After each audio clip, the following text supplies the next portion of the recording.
Hi, I'm JV. I'm powerless over alcohol. Want to welcome the newcomers, all those still suffering, and the unfamiliar face. Welcome to Alcoholics Anonymous. Let's keep coming back, not take the next first drink or any other nonsense. I'm encouraged to share my experience, my strength, and my hope in a three-part story. The first part, what I used to be like. The second part, what happened. And the third part, what I'm like now. What I used to be like, I was a little kid growing up in an alcoholic household. And here's an example of what that looked like. It was a Christmas morning. I guess I was about 8 years old. We had a tradition. Nobody could go downstairs to the Christmas tree until we all went down together. And we descended the stairs in a hierarchy of sorts. My little sister Ellen was first. I was second. My brother Murray was third. My mother was fourth. And my father, he was fifth. And as we're going down the steps, we all saw it. We all saw it. Sprayed on the wall, my mother's blood. It had been put there the night before Christmas Eve when my father, in a drunken rage, put his hands on the love of his life, my mother.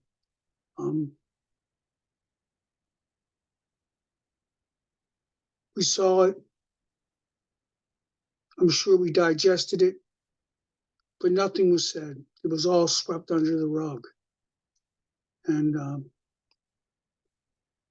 she just wouldn't shut up, man. Shut up. Just shut up. I'm hoping there's someone here that can relate to that. So that's how I grew up. And alcoholism, it was always there from the get, and it's still there. I have three brothers in AA, Patrick, Tommy, and Murray. And between them, they have over 120 years of continuous sobriety. I'm in my 11th year of continuous sobriety. And I came into AA before any of them. I guess that's the second part or the first part. I don't know.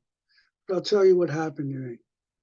And this is important later on in my story. I was a little Catholic boy.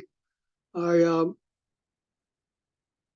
first 12 years of my was parochial, and the first 8 years I was beaten. It wasn't sexual abuse, but it was physical abuse, and it wasn't a slap in the face or a ruler across the hands. They drew blood, and I mean they beat the shit out of me, and I hid it for almost 8 years, and then one day I couldn't hide it anymore. And I came home, and I had a little tan shirt, little brown pants, a tie, and it was crimson red. It was just blood. And this nun went off on me, man. And when I was that little kid descending the steps, when I'm getting my ass beat by these people, what I'm thinking to myself? Christ loves the kids the best. Christ loves the kids the best. It was like a mantra. And then I couldn't say that anymore. I felt betrayed. When I was 16, quit school. Where's the guy who went to Towson? He was talking about Towson High. I went to Cabot Hall. I went to Northern. I went to City. And I finally got my high school diploma, not a GED, but a high school diploma in Quantico Military Prison. I was doing time down there, but that's a little later on. I'm 10, 11 years old. I start drinking. I started huffing glue first, and then I started drinking. And although I didn't have the means or the opportunity to drink every day, I thought about it every day. When I was 16, I quit school. I didn't work. Obviously, I didn't go to school, and I just drank all night and slept all day. And my parents would throw me out. They'd take me back, throw me out, take me back. And I guess I was around 19 years old, and I discovered Wild Irish Rose, $1.45 a fifth, 89 cents a pint. And I can remember I'm from Baltimore, and that's where I'm at now. And I'm busting a move down Blair Road. And I got the pint in my back pocket, and I'm brown bagging the fifth. And this only happened with the fifth. Um, I cracked a seal on it, man, and it kept spinning. I mean, it's spinning. It ain't coming off. Now I got a problem. What to do? Well, I'll come up with a plan. I take the bottle out of the bag. I say a quick prayer, and I smash the neck against the edge of the curb. It's true, I never lost a bottle in its entirety, but another problem presented itself. The neck was sharp and broken, and there was glass in the bottom of the bottle. So I came up with another plan. I'm 19 years old, man. 19 years old. I lifted the bottle as close to my lips without cutting myself. I parted my teeth in such a manner as to let the wine in and filter the glass out. I don't ever remember drinking glass. 19 years old. I was whipped, man. I was beat, and I didn't know it. And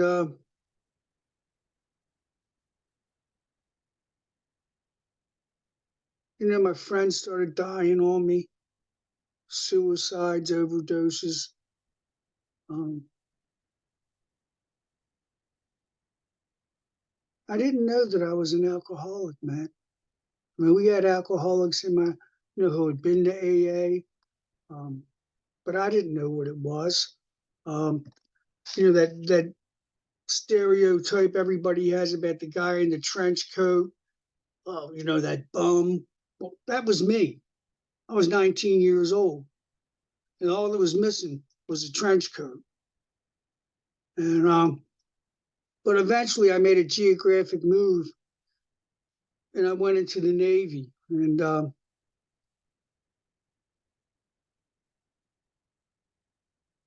I did okay in boot camp, but after that, what the hell?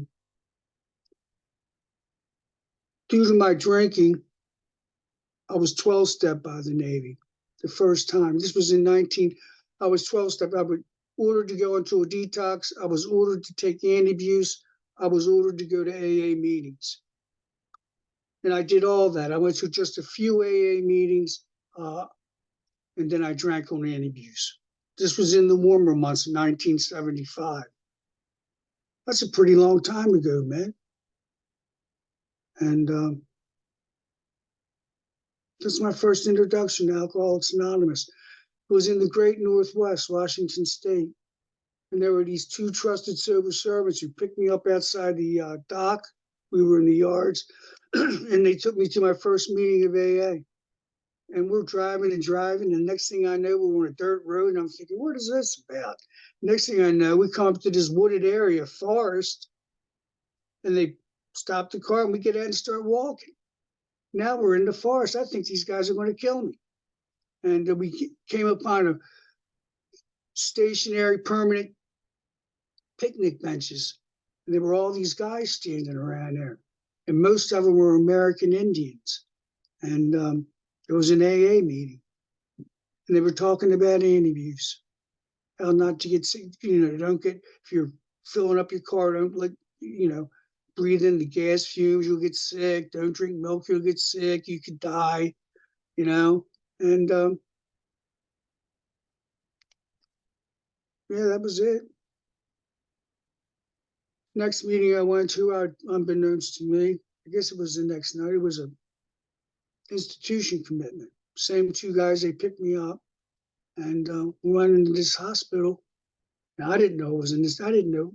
I asked from a hole in the ground. And I stood on one side of the bed. They stood on the other side of the bed. And in the bed was I don't know if he was suffering anymore, man. I don't know if he could feel anything. He was a 27-year-old alcoholic wet brain. He weighed about 83 pounds. And the nurse said when he first started coming around, he was robust, but not anymore, man. And it was odd. He had his hands clasped like he was praying. And I remember the bed sheet was disarray. And and you could see this guy, all he had on was a gown. He didn't have any, he wasn't shitting. He wasn't pissing. He wasn't hooked up to a morphine drip. He was dying, man. He was starving to death. And this AA member, man, he reached down, he straightened his gown up and put that cover back and restored him to a degree of dignity. And I saw it, man. I was there.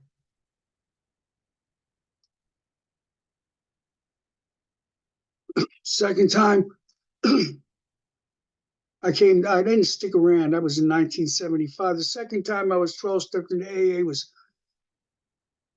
July 31st, 1981. And girl I was living with, she made the call. And two alcoholics, members of AA, came to my place, and I was the man on the bed, in the bed this time. One of those alcoholics was my brother Murray. He had just gotten a court slip 30 days before.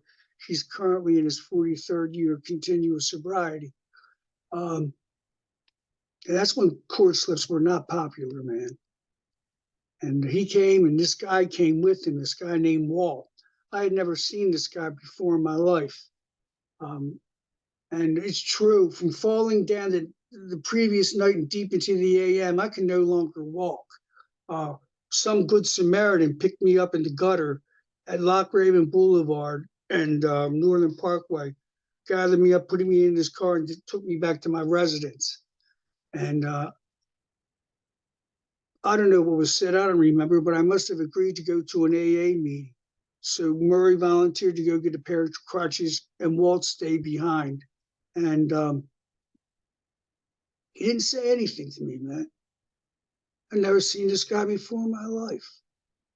And without asking me, he walked into my bathroom and drew me a bath because he decided, unbeknownst to me, there's no way we can take this guy to a meeting of AA the way he looks. So he drew me a bath. He came back into my bedroom. He gathered me up, took me into my bathtub, helped me into my bathtub, and he helped wash me. That's Alcoholics Anonymous, man. That's how it was in 81, man, going into bars, wrestling with drunks, taking drunks to detox, buying them a pint on the way up so they wouldn't seize out. It was a hell of an experience, all of that. And Walt just died last year with 43 years of continuous sobriety. And I told you about my brothers. They got over 120 years between them. And I came in first. What happened? It's real easy. I forgot to remember. I forgot to remember. I came into AA. It was all about one thing then. It was all about action. Love is an action word. Gratitude is an action word. It was like we never expressed our gratitude in words, only in action. Action, action, action. We were the only game in town, man, where the alcoholic got off in that elevator. They came to us. They came wet and they came dry, and some of them would flip-flop rides. foaming at the mouth. You've probably seen it in your experience. And this one cat, Lou Man, he drank himself to death. He was inside a van, and he swelled up so much from the heat and all that he kind of blew up. But I remember he was at the Armstead group one night, and I was sitting right behind him in those metal chairs, and he's flipping, he's flopping, he's writhing, he's foaming at the mouth. And here they come, man. The old timers, the tough guys. Sit down, shut up. Take the cotton out of your ears, put it in your mouth. And they gathered. And I was right there, man, and I saw it. And this one old timer, he was a hard ass, man. He took Lou by the hand and said, and he patted his hand and he said, Lou, you're a good boy. It's going to be okay. You're a good boy. Lou was a grown man. And I could see it, man. Up close and personal. The humanity of these men, it's beyond words. I can't explain. I don't know how to explain it. And they took care of Lou, and Lou would come back, and Lou would get drunk, and we'd see him on Harford Road, and we'd piece him off with a couple of bucks, give him a couple of cigarettes, and that's how we did it, you know? After a while in AA, I'm in AA for a while, and I'm starting to hear people share, hey, man, you can't love anybody else until you love yourself. And I'm 30 days in. I'm at the Armstead group again. And this old timer comes up to me and says, Jamie, you see that kid over there? He looks like he's going to fall out of his seat. Go get him a half a cup of coffee and talk to him. And I did that, you know? And you know what I learned for myself and what that old timer was teaching me? If I want to love myself, if I want to care for myself, I'm going to have to care about other people first. That's how I'll learn to care for myself. Action, action, action, action. That's what it was all about, man. And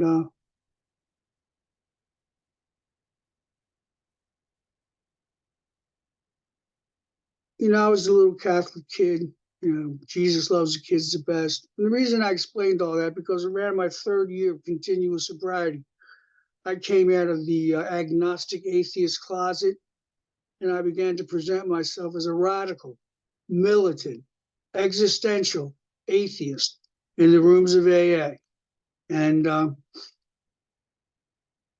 got to tell you, man, a few people were afraid to get near me. They thought I was going to rub off. But most people in the fellowship, they loved me, man. They didn't give a shit as long as I didn't take a drink. And but I did. And it got to me, man, in my own head. And I took myself away from the fellowship of the Spirit. And I didn't drink right away. You know, I was 10 years clean and sober when I walked away. And that's when I, you know, and before I walked away, I was beginning to forget to remember. I was starting to experience the disconnect. And that's what it is. And it's only the disconnect that can make the possibility of a moment of no mental defense a certainty. It's a fact, man. So I'll walk away. I'm starting to do my own thing. I'm not getting drunk. I'm not taking drugs. And I do it for a few years, and then at 16 years clean and sober, I start to postpone the next first drink. I start to treat my untreated alcoholism with drugs, substances other than the drug alcohol. And I was going to do it every day, all night for the next 15 and a half years. Great quantities, powerful drugs, all for free from the Veterans Administration. And then it happened. February 2013, I experienced a moment of no mental defense against the next first drink. And I picked up the next first drink, the first drink in 31 and a half years. And I can remember sitting in that chair, and that first drink, I didn't connect the dots. I had stolen it. The first drink in 31 and a half years. That should have told me something. It went right over my head. So I'm sitting in a chair, the drink sitting on a drum stool, and I told myself, man, you're an alcoholic. When you drank, this happened to you. When you drank, that happened to you. You hear what I'm saying? Well, did you hear what I wasn't saying? It was all about me, man.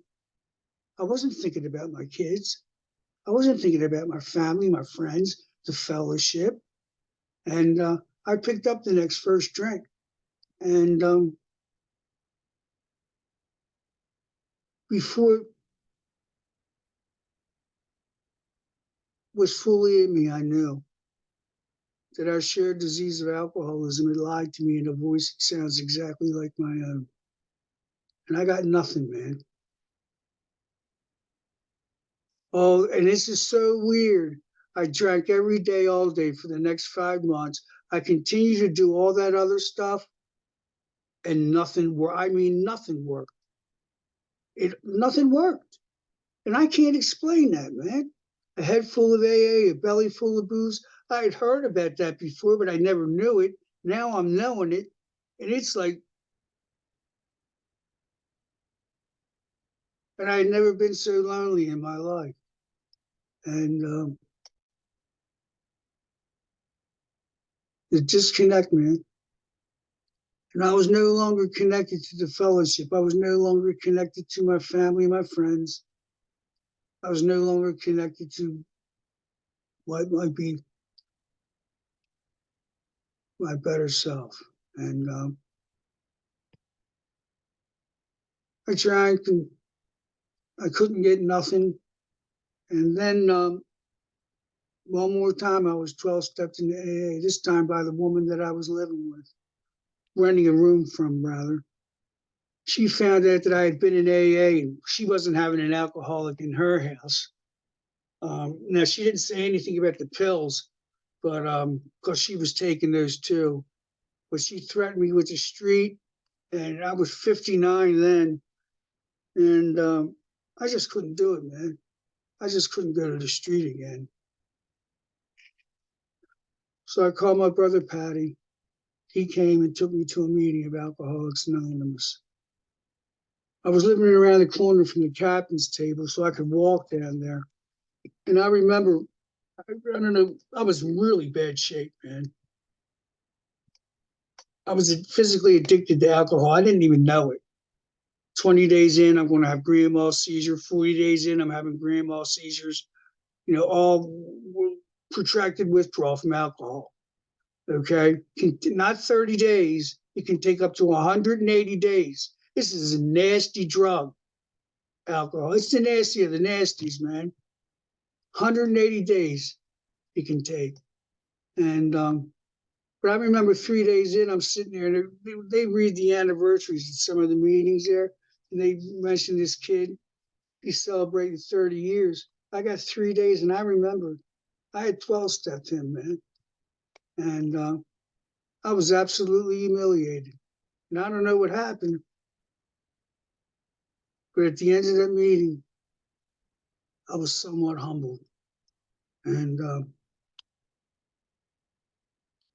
that's how it can be in meetings. If we listen to learn and learn to listen.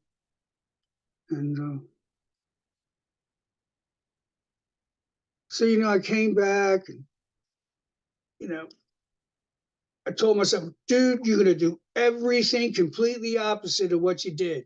Everything but service, you're going to do that. I'm going to do everything opposite, everything. Alcoholic thinking. How do we describe it? All in, all out. One extreme to another extreme. I'm still thinking like an alcoholic. Everything. But I did change some things, man. In that first week, I got down on my knees. And, I know about the third step prayer, 7-step prayer. I know a lot about prayer. But I asked this God I had no understanding of to teach me how to pray. I wanted to have that experience. And for 6 years, the first 6 years of my continuous sobriety and some change, I get down on my knees every day, morning, noon, and night, man. I never missed. Never missed. And why? Because I was afraid. I was afraid that a God I did not believe in would abandon me. So I finally had to get honest with myself. That's the first principle of the first step. You all know the principles. And I remember the next day, man, when I got up, I didn't get on my knees. And I was concerned. I was afraid. But there were some things that I continued to do. I kept coming back. I stayed close to my sponsor. I can always have reached out to the unfamiliar face. I sponsored other men. I serve AA. And now I'm starting to get some days behind me. And finally, for the first time, all the times I read the big book, there it was. Lack of power, that was our dilemma. As such, the main object of Alcoholics Anonymous is to help us find a power greater than ourselves. I was absolutely certain that meant God. I have no way that it did not mean God. But I was wrong. It says a power greater than ourselves. It doesn't say God as we understand him. It doesn't say the man god of the West. It doesn't say a goddess or any lesser deities. It says a power greater than ourselves. And then I was sitting there among it. I was seeing it. I'm looking at it now. The fellowship of the Spirit. And members of AA had been doing this all along. Jimmy Burwell, Baltimore boy. Hank Parkhurst. We wouldn't have a big book without that guy. And nobody knows about him. Yeah, he drank himself to death, but the bigger reason was he was an atheist. And he didn't drink himself to death because he was an atheist. But that's all that other stuff.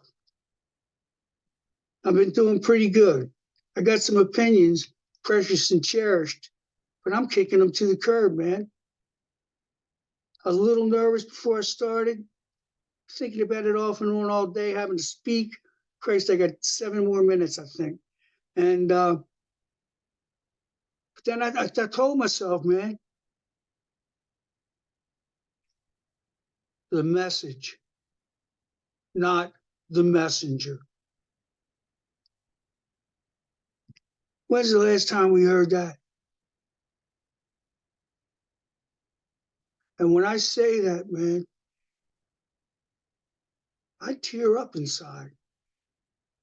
I'm so moved by all those who came before. The debt, we owe them. Look at us. This is ridiculous. I'll bet money every one of us just breathed one more sober breath. Go on, tell me I'm wrong. I'm not. And where do we get the breath at? We got it from AA. And what's the most important thing? To stay sober and help another alcoholic to achieve sobriety. What do we have to do after that? Try to practice these principles in all of our affairs. That's it. That's all of it, man.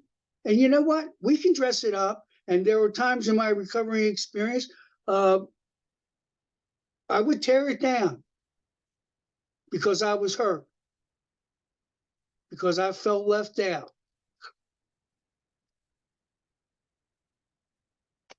But I keep coming back, and I keep learning, and I may not believe in a God right now, but I believe in AA, and it's the love of my life. I used to think she was the love of my life, for about 90 days. And then I thought, she's the love of my life for about 90 days. And then I thought, man, nah, she's the love of my life for about 90 days. AA's always been the love of my life. I was 21 years old the first time I came here. I'm 70 years old now. And, you know, some of you guys and women, you got big years. You've seen it change. And some of the changes, well, we're down with, and some of the changes we're not. But no matter how much it changes, as long as we're willing to lovingly care for and share with another alcoholic, we're always going to be AA. I mean, it's really that simple. It's really that profound. It's really about not taking that next first drink. You know, it's just not a stop drinking, it's a start living. Well, we cannot start living until we stop drinking. It's really that simple. And when I start getting up in my head about this and that, I got to take myself back to that, to the first step. The underlying principle is honesty. The other principles, hope, trust, courage, integrity, readiness. Readiness, yeah, man. Wonder what that's about. I'll tell you what it's about. It's about Christ's love affair with the cross. Find out, man. Find out. Father Eddie Dallin, he'll tell you all about it. Phil Wilson, spiritual sponsor. Readiness, humility, willingness, justice restored, persistence, awareness, service. Steps 1 through 11 lead to step 12. The underlying principle is service. I just don't get our life. We're like,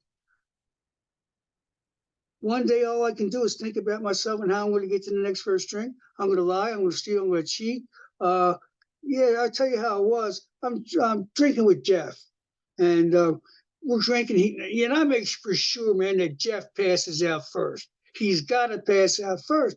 And once he passes out first, I rifle his pocket. I get his wallet, and I got his money. Now, you see, less is more or less. I just take enough to ensure my immediate future. I don't take it all. I leave him to wonder. And the next day we come to, and he goes, well, did I spend all that money last night? I said, don't be despondent. I'm going to take you to the bar. I'm buying Jeff drinks with his money, and he don't know it, and I'm okay with it. You know, that's how I was. And it's just how I was, man. And I'm not like that anymore. You know, some of you met one of my little kitty cats before the meeting started, Mary Margaret, and Sammy's, he's in the bedroom, and it's like this. I pick up a drink, and I got to choose between cat food and the next first drink.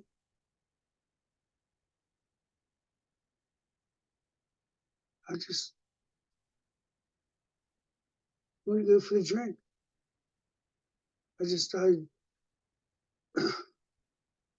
You know, it's at the core of our being. You know, when we first here we are, we come into AA, we're first getting sober, and I say, okay, what we want you to do is get to the core of your being and accept that you're an alcoholic. Now, all my life, I've been lying, I've been cheating, I've been stealing. And now they want me to get honest to a degree that an honesty took me years to get to. But you got to start somewhere. And in that core of my being, to this day and forever, there's a little voice. It's a whisper. It sounds like my voice. He goes, come here, man. You weren't that bad. Come here, man. You were that bad. And that's really bad. When I started thinking I was really that bad, but F it, I'm gone, man. It's an absolute fact. We always relapse mentally before we relapse physically. And I'm telling you what they said, son, that relapse you just experienced, that was not an event. That was a process. And that's how it started. I picked up the next first drink 31 and a half years after not having one. I had all these drugs I was doing, but they didn't matter, man. I was so, it was beating in my head. The next, it's about drinking. It's about drinking, drinking, drinking. And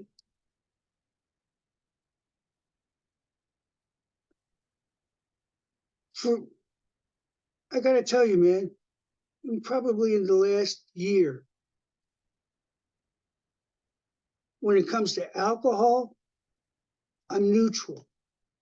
I'm not, it doesn't concern me. I don't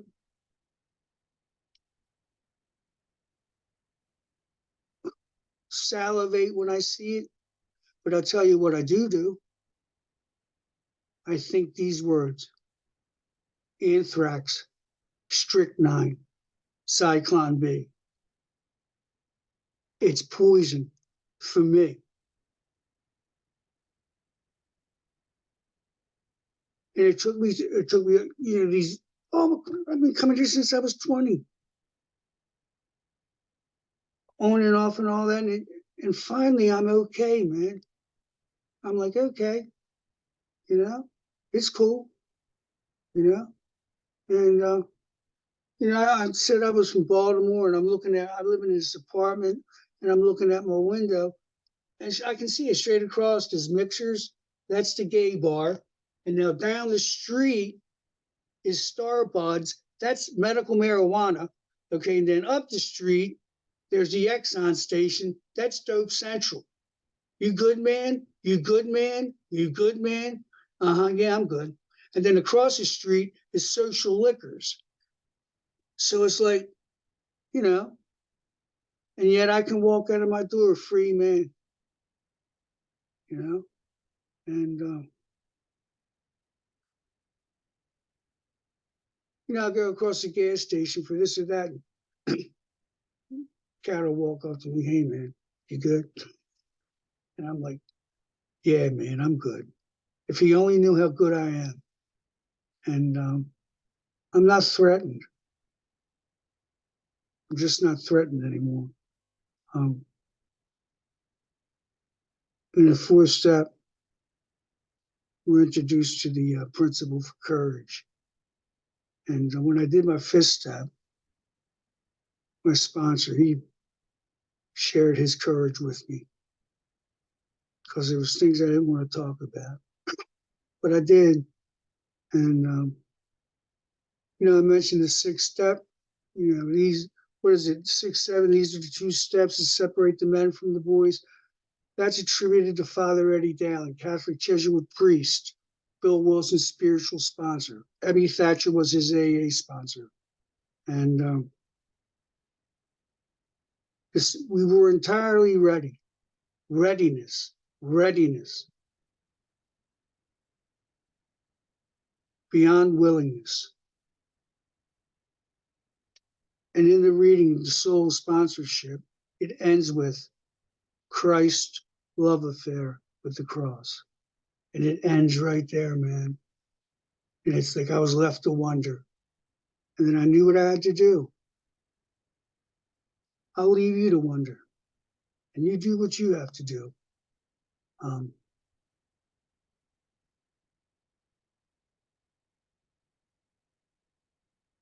I've started to consider a concept of God, all-inclusive, perfect love. It's easy to say, but it's so demanding. Nobody's picked, nobody's chosen, nobody's bestowed with special favor, nobody is granted unwarranted merit, undeserved reward. There are no violations of immutable laws. This is perfect love, equitable. And I can say it, and I can think about it, and I can hope for it. But between now and whenever, I'm going to keep coming back, man. And I'm going to keep looking to you people to inspire me, how fallible and finite we are, to encourage me, to love me. This is the greatest love of my life, the fellowship of the Spirit throughout the AA world, man. And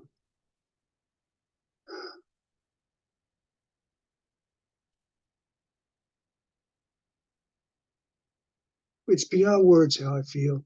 And you know, and with this, I don't, if Kevin doesn't mind, this is called the inclusivity statement. I'll read this, and if you haven't hear this, if you hear nothing, hear this. James, Yeah. you want to read that as a closing prayer? Oh, okay. Yeah, why don't you do that? I'll do that. Okay. Yeah, because So I if you really use, like that. That's a good one. okay. Yeah. Anyway, hear this. You'll get to hear that later. But thank you all. And you know, the message, not the messenger, man. It's not important if you like me, but it's crucial that you love me. And it's crucial that I love you. You know, we need each other, man. And AA's always been one step ahead, you know, as regards the larger society.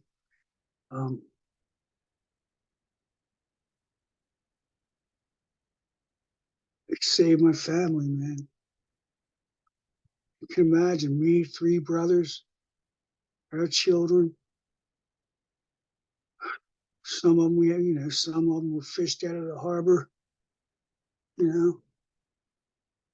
31 years old. Uncle Bobby, he drank himself to death in Seattle, 47 years old. AA,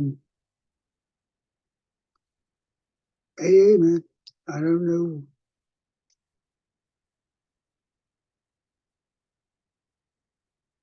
It's the best thing that's ever happened to us. I don't think anybody's going to disagree with that. Just imagine, man, because of AA, Jay isn't trying to burn down high schools anymore. It's true. And I just, I got a couple, maybe a minute. Hey, is that North Dakota, man? Hartville? Is that what that is? Sup, y'all? Hey. But anyway, how's that, Kev? Can I wind up, man? You want me to end with this prayer? Just saying, start with this? Yeah, just give me a minute. Okay. I'll come Thank back you, to you. everyone. I appreciate it.